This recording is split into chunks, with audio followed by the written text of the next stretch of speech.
Good morning mga first timers. Anong first time ang meron sa inyo ngayon? Ngayong umaga mga first timers. Andito ako ngayon ulit sa likod ng bakuran namin sa Palayan. At ako ay nagmumuni-muni at lumalanghap ng sariwang hangin. Tignan niyo.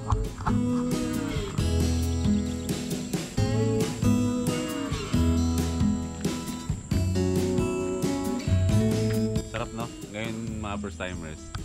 Biyernes ngayon. Lahat naman siguro excited na dumating ang araw ng Sabado at Linggo, di ba? Kaya yung Friday ang pinaka masarap na araw at pinaka masayang pakiramdam. Uy, isda. Morning po. Good morning sa inyong lahat. Welcome sa likod ng bahay namin.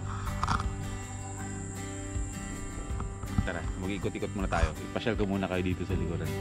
Chill vlog lang muna tayo ngayon. Philippines.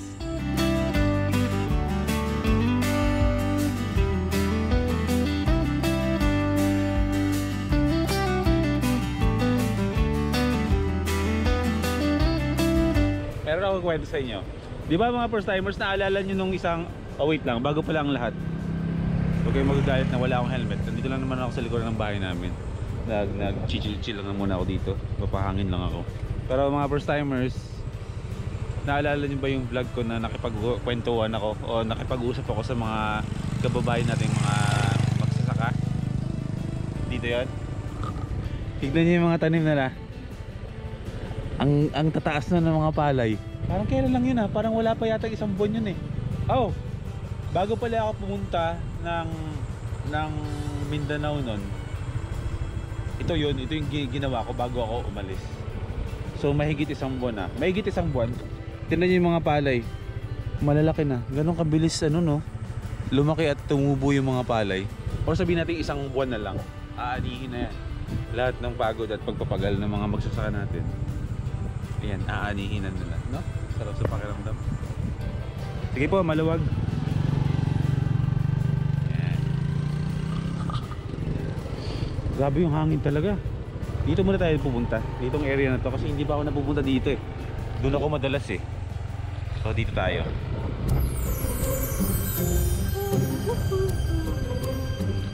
Chill lang tayo dito. Philippines. Tayo para napakabilis tumubo ng mga palay. Isang buwan lang ako nawala, ang tataas na ng mga palay, no? Ganun po ba kabilis pula talaga tayo tumubo ang mga palay? Isang buwan lang, na? Stig.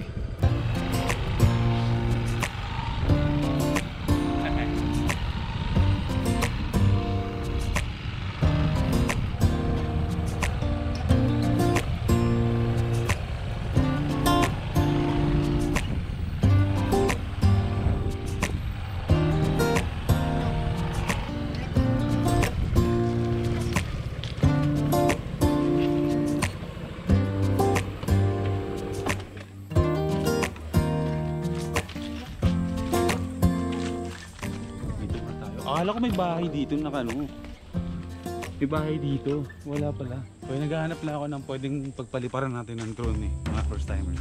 Alam nyo ba, sobrang excited ko mga first timers sa paparating na mangyayari sa channel natin. Gusto ko lang malaman yung lahat mga first timers na lahat gagawin ko talaga para sa channel natin. Lahat gagawin ko para mag-enjoy kayo, mag-enjoy tayo sa bawat alis ko, sa bawat paglalakbay ko. Meron tayong natututunan, meron tayong experience na magandang nararanasan, nakakonect tayo sa magagandang kwento ng buhay ng iba. Alam niyo yun, may inspire sila sa buhay mo, may inspire din ikaw sa buhay nila. Ganoon lang tayo kasimple, ganoon lang kasimple ang goal natin. Buhay. Sobrang kabado talaga kasi ako mga first timers nagpalipad ng drone. Sa totoo lang, baka mawala yung pinaghirapan natin. Pero hindi, kailangan natin matuto. Pero alam niyo ba mga first timers, di ba nung nasa Mindanao ako, ang gaganda ng mga drone shots, di ba? Courtesy of Kulas yun.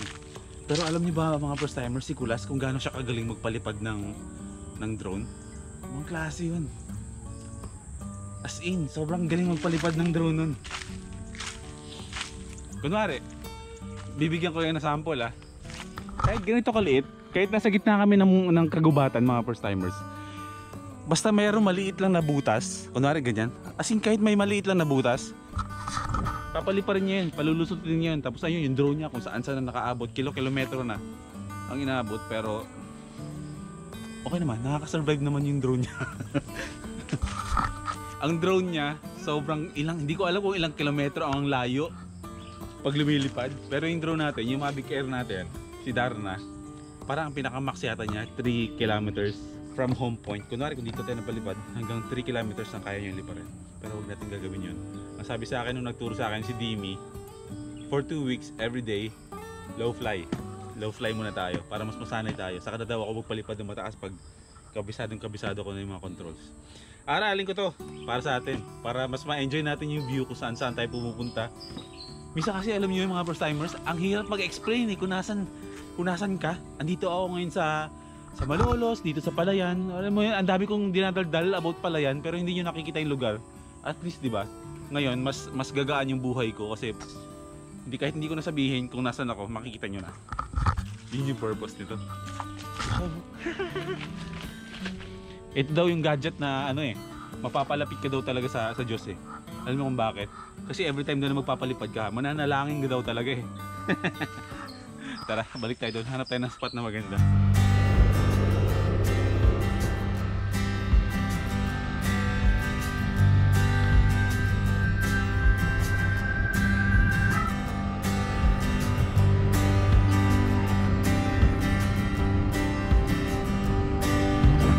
Lamig ng hangin tsaka yung init na dumadampi sa akin.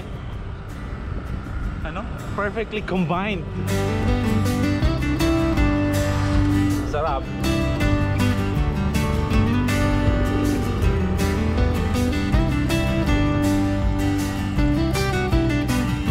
Yan. Pwede tayo dito. Bihira na wala na akong signal. Buti lang may auto home to. Ay, Diyos ko po. Nakakaba.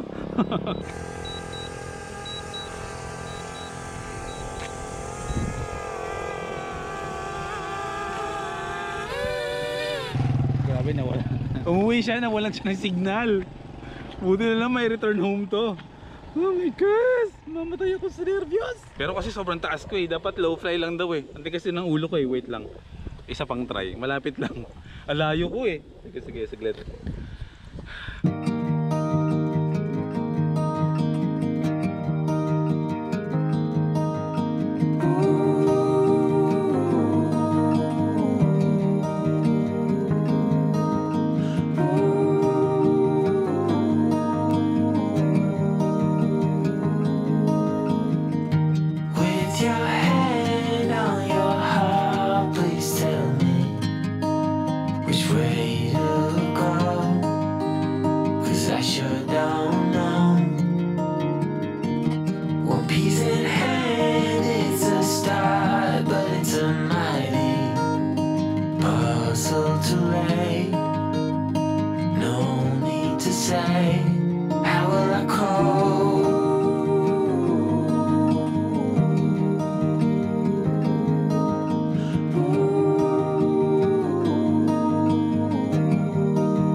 Take my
what's real to finally heal. How will I cope without your word? How will I cope? Ayun. Nawawala na konti yung daga. Ilang beses ako nawala ng signal kasi nga ang daming aeroplano dito. Ewan ko ba? Kasi malapit kami dito sa ano eh. Basta merong paliparan ng mga aeroplano dito na mga nag-aaral ng piloto. Malapit kami dun eh. Kaya medyo delikado tayo pala. Nawawalan pala ng signal kapag sinasabayan ng ano ng aeroplano sa Empapawin. So far so good. Makakabisado din natin tong si Darna. Tabingi pa yung gimbal ko, no? Kailangan ko mag-calibrate.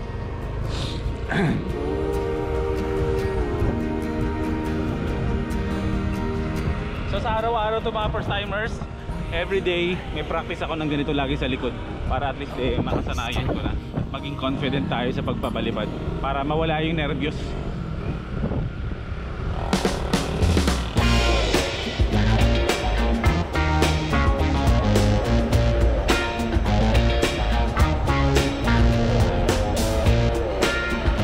Ngayon mga first timers at bukas syempre may nag-aabang na naman na adventure para sa atin.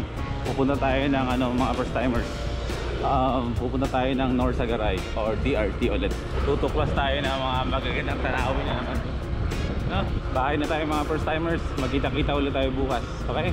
Huwag kalimutan mag-like, comment and subscribe. Life is good mga first timers. Ingat kayo. See you tomorrow.